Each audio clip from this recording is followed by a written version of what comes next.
এই যে দেখেন ৩.৫ হাত মাটির ঘর, এই ঘরে আপনারাও একদিন যেতে হবে। মানবিকতা, অহংকার ও পরকাল এক অন্তর্মুখী চিন্তা। আজ আমরা একটুখানি থেমে ভাবি, কি নিয়ে এত অহংকার করি আমরা? টাকা, ক্ষমতা, গাড়ি, জমি, খ্যাতি, এই সব কিছুর শেষ কোথায়?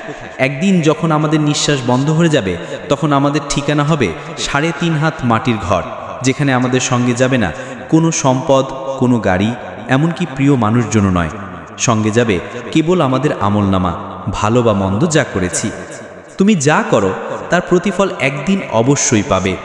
সূরা জিলজালের ৭-৮ আয়াত। আমরা অনেক সময় মানুষকে ছোট করি, কষ্ট দেই, প্রতারণা করি, হিংসা করি, কিন্তু ভাবি না এই কষ্টের হিসাব একদিন দিতে হবে। মানুষের হক নষ্ট করলে সেই হক ফিরিয়ে না দিয়ে শুধু আল্লাহর কাছে কান্নাকাটি করলেই হবে না, মানুষের কাছে ক্ষমা চাইতে হবে, কারণ এটা আল্লাহ ক্ষমা করেন না যতক্ষণ না মানুষ নিজে ক্ষমা করে। যে ব্যক্তি অহংকার করে সে জান্নাতে প্রবেশ করবে না। সহিহ মুসলিম। আজই সময় নিজেকে পর্যালোচনা করার। কখনো কাউকে অপমান করেছি কি? কাউকে ঠুকিয়েছি কি? কারোর হৃদয় ভেঙেছি কি? যদি করে থাকি, আজই ক্ষমা চেয়ে নিই, কারণ মৃত্যুর পরে আর সুযোগ থাকবে না।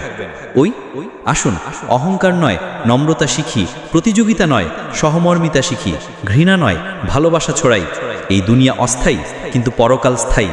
আজ যদি আমরা মানুষের হক আদায় না করি, কাল সে আমাদের গলা চেপে ধরবে হাসরের মাঠে।